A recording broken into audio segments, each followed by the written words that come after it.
Kilat News Updates. Mga balita ngayon, Balikatan 2025 patunay ng mas matibay na depensa ng Pilipinas sa gitna ng banta sa rehiyon. Search and rescue ng 10 miyembro ng crew sa tumagilid na barko sa Occidental Mindoro, ipinagpapatuloy ng Coast Guard. Mga pampublikong ospital sa bansa nakahanda na ngayong Semana Santa ayon sa DOH.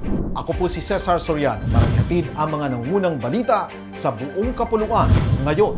Sa harap ng tumitinding tensyon sa Indo-Pacific, nakatakdang magsimula sa April 21 ang Balikatan 2025, ang ika-40 edisyon ng pinakamalaking bilateral military drill sa pagitan ng Pilipinas at Estados Unidos. Layunin nitong palakasin ang kakayahan ng Armed Forces of the Philippines sa modernong depensa, lalo na sa cyber, maritime at disaster response.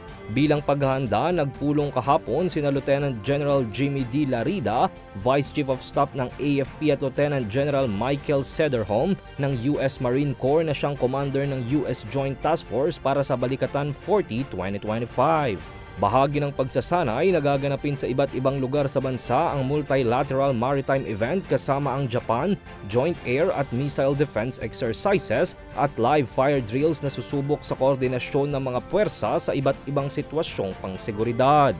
Hindi lamang ito tungkol sa armas, may dalang benepisyo rin ang balikatan sa mga komunidad sa pamamagitan ng medical missions, infrastructure projects at lokal na trabaho.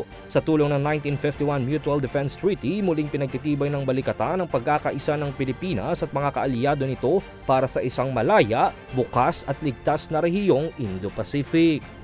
Nagpapatuloy ang search and rescue operation ng Philippine Coast Guard o PCG matapos tumoob ang motor vessel Honghai 16 sa karagatan ng Barangay Malawaan, Rizal, Occidental Mindoro, bandang alas 5:20 kahapon ng hapon.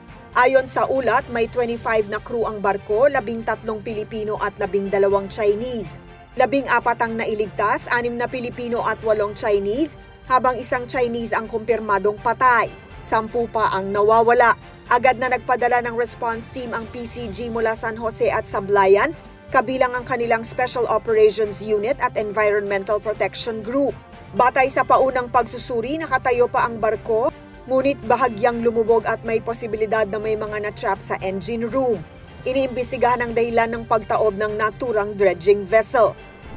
Nakahanda na ang lahat ng ospital sa bansa para sa mga sakit na makukuha sa tag-init ngayong Semana Santa ayon sa Department of Health o DOH.